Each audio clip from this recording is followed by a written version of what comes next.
স্বাভাবিকভাবে।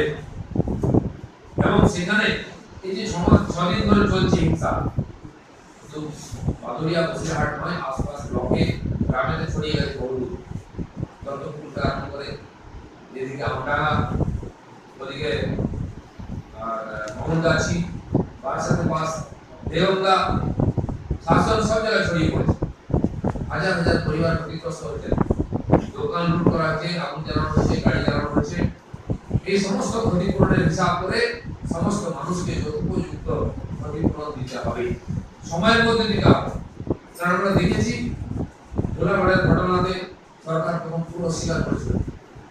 আমরা সেখানে সার্ভে করে নিয়ে এসে সমস্ত তথ্য তুলে ধরি, মাননীয় রাজ্যপালকে দিয়ে কেন্দ্র সরকারকে পাঠাই। তখন মমতা ব্যানার্জি স্বীকার করতে বাধ্য হন যে হ্যাঁ আমাদের ক্ষতি হয়েছে, কিন্তু যেখানে লক্ষ লক্ষ টাকা ক্ষতি হয়েছে কয়েকটি পরিবারকে মাত্র 35,000 টাকা করে দেওয়া হয়েছে। বাড়ি পড়ে আছে, কিছু বাড়ি সরকার রিপেয়ার করেছে, যার দোকান লুট হয়ে গেছে তাকেই কেস দিয়ে অ্যারেস্ট করা হয়েছে। এরকম 3 জন ব্যক্তি এখনো জেলে আছে, অথচ যারা জিহাদি তাদের উপর ব্যবস্থা নেওয়া হচ্ছে না। এই যে বিমাকুশল ব্যবহার, এর ফলে যে বারে বারে পশ্চিমবঙ্গে আইন শৃঙ্খলা ভেঙে পড়ছে এবং যারা সমাজদ্রোহী, দেশদ্রোহী, জিহাদি তারা উৎসাহ পেয়ে গিয়ে ঘটনা ঘটাবার সাহস করছে। শুধু উত্তর 24 পরগনা নয়, পশ্চিমবঙ্গের অন্যান্য জেলাতেও এর প্রতিক্রিয়া দেখা যাচ্ছে। গতকাল নাকাশি পাড়াতে এই ধরনের সাম্প্রদায়িক উত্তেজনা হয়েছে, সংঘর্ষ হয়েছে। দক্ষিণ দিনাজপুরের কুমারগঞ্জ, সেখানেও এরকম ঘটনা ঘটেছে, হিন্দু দেবদেবীর মূর্তি ভাঙা হয়েছে এবং মন্দির অপবিত্র করা হয়েছে, তাতেও উত্তেজনা দেখা দিচ্ছে এবং একাধিক ঘটনা এরকম ঘটতে আরম্ভ করেছে। তাই আমরা সরকারের কাছে দাবি করছি, যত তাড়াতাড়ি সম্ভব, যার যার সহযোগিতা সম্ভব নিয়ে এই হিংসাকে বন্ধ করুন। দিয়েছে তারা সমস্ত কন্ট্রোল হচ্ছে না, এখনো বিস্তীর্ণ এলাকায় ছড়িয়ে পড়েছে হিংসা।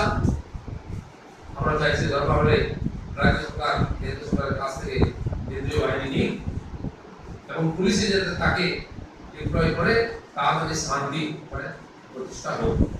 ভারতীয় জনতা পার্টি হিংসা বা সাম্প্রদায়িকতাকে প্রশ্রয় দেয় না। তাই আমাদের যেখানে রাজত্ব আছে, যে রাজ্যে হোক বা কেন্দ্রে, আমরা সব জায়গায় বন্ধ করেছি এবং শান্তি প্রতিষ্ঠা করেছি। আমাদের সে অভিজ্ঞতা যোগ্যতা আছে পার্টি, কেন্দ্র সরকারের সহযোগিতা নিয়ে শান্তি প্রতিষ্ঠা করা উচিত। এখানে মান অভিমানের প্রশ্ন নেই, মানুষের জানমালের প্রশ্ন আছে। তাই কেন্দ্র সরকারের সহযোগিতা নিয়ে রাজ্য সরকার অবশ্যই শান্তি প্রতিষ্ঠা করবেন, এই আশা আমরা রাখছি। আজিকর হসপিটালেতে আমাদের প্রতিনিধি দল সেই মৃত ব্যক্তির পরিবারের সঙ্গে দেখা করতে গেছিলাম, সুপারের সঙ্গে দেখা করতে গেছিলাম। আমার গাড়ি, আমার জেনারেল সেক্রেটারি ছিলেন, আমাদের সরকারের নেতা মাননীয় কৈলাসজি ছিলেন, সবার গাড়ি আটকে সেখানেও এই ধরনের গুন্ডামি করা, গাড়ির কাঁচ ভাঙা হয়, আমাদের কর্মীদের গায়ে হাত পায়ে মারামারি করা হয়।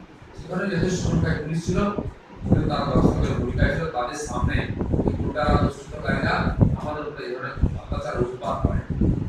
একটা জিনিস দেখা যাচ্ছে, সারা পশ্চিমবঙ্গ জুড়ে এই ধরনের সমাজ বিরোধী গুন্ডা দুষ্কৃতকারীরা সমস্ত রাজ্যের ক্ষমতাকে দখল করে নিয়েছে।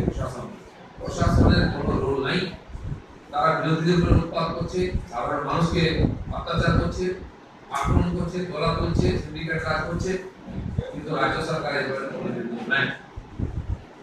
গত কদিন ধরে প্রথম 3-4 দিন ওখানকার বসিরহাটেতে যারা জিহাদি, যারা জামাতের লোক, যারা দাঙ্গা বাঁধিয়েছে, তারা মিছিল করছে, উৎপাত করছে, গাড়ি জ্বালিয়েছে, দোকান লুট করেছে, আগুন দিয়েছে, সব পুলিশের সামনে।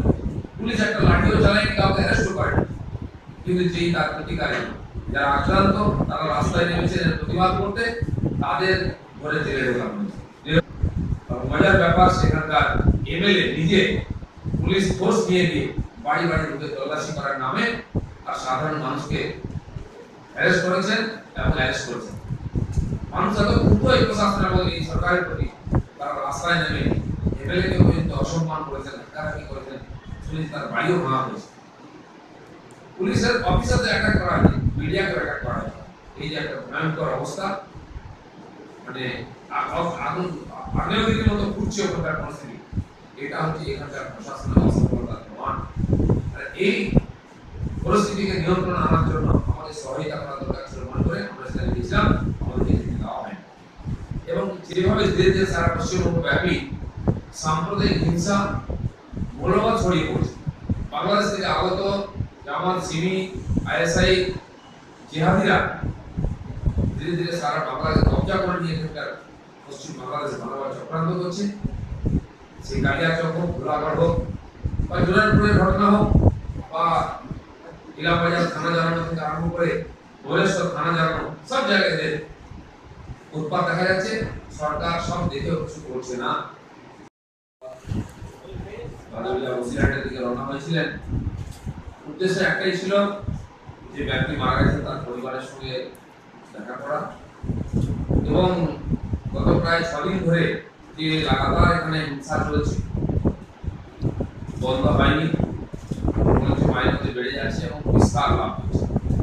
সেখানে স্থানীয় মানুষ আজকে না রাজ্য সরকারের উপরে আস্থা রাখতে পারছেন, না পুলিশের উপরে, না রাজনৈতিক পার্টি যে ক্ষমতায় কাজ করে।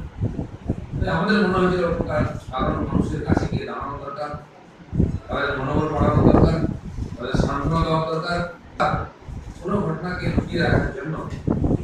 এবং মুখে বলছেন সহযোগিতা চাই, কিন্তু কোনো বিরোধী পার্টির সহযোগিতা দিতে চাইছেন না। তাই আমাদের প্রতিনিধি দলকে উত্তর চব্বিশ ঘন্টায় ঢুকতে আটকানো হয়। অগণতান্ত্রিক ভাবে এটা আটকানো হয়েছে, প্রতিবাদ করছি এবং তাদের থানায় নিয়ে যায়, অ্যারেস্ট করা হয়, তারপর ওখান থেকে ওদেরকে ছেড়ে দেওয়া হয়।